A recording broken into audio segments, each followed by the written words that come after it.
Пишувањето е една одговорна, но многу пријатна и убава работа.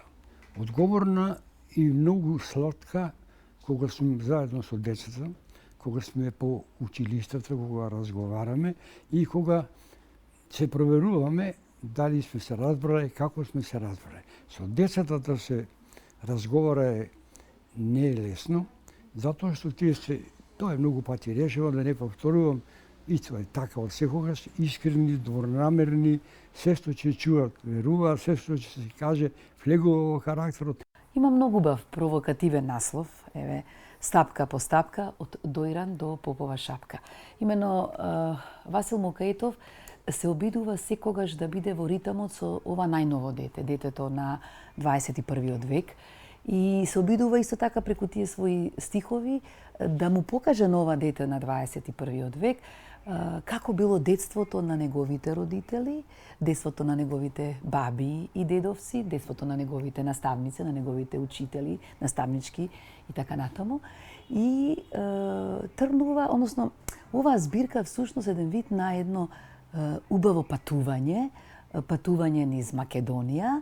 Се што се говори со децата, за децата, сите се учествуваме или учествуваат во нивниот воспитен процес. Тоа е изворена одговорна работа. Се формират личности, се формира нашата и нина.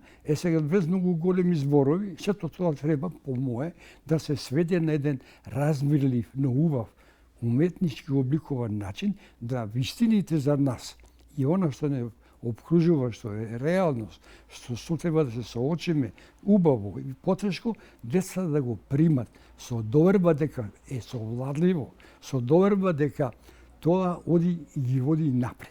Ја враќа во она време назад малку, кога одевме многу почесто на екскурзии, кога одевме организирано на зимувања и летувања, така што не враќа, значи во минатото ги враќа, им ги открива качињата, магичните качиња, да кажеме географски и туристички низ Македонија, ги носи во познатите градови, градовите во кои што се родени некои јунаци, во кои што е родена некоја мајка на некој јунак, како например во Струга мајката Султана на браќата Миладиновци.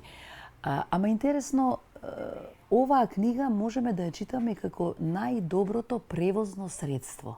Од тука и мотивите да се работи со деца, да се пишува за деца. Со сите ризици, дали ќе да ја разберат, но за сега, скромно да не речам малку повеќе претирано, но имам печто дека се разбираме и тоа задоволство продолжува.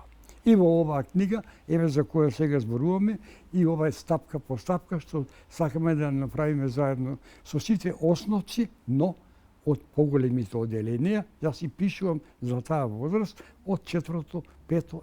На овие деца нема да имаат потреба од некакви возила, од автомобили, од автобуси, туку едноставно само да земат книгата, да се качат на оваа книга и ете почнува тоа магично патување.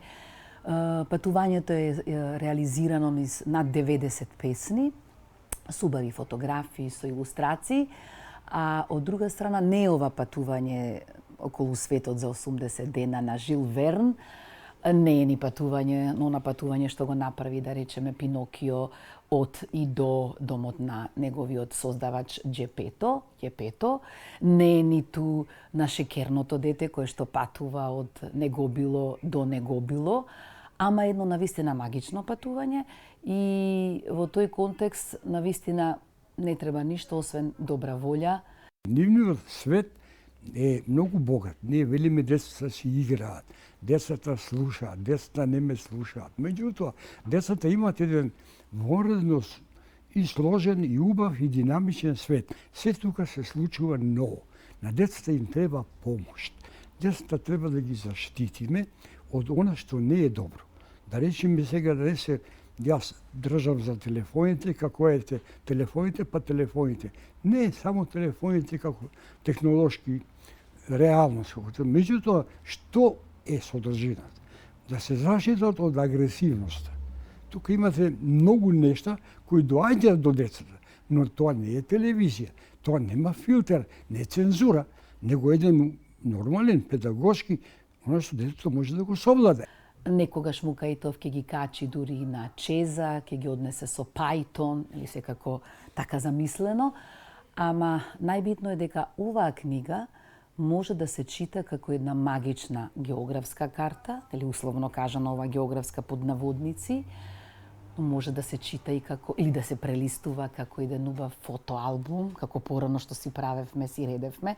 Денеска децата тоа го прават, имаат своји фотоалбуми во мобилните телефони, ама и тоа е нели дозволено во духот на ова дете на 21. век.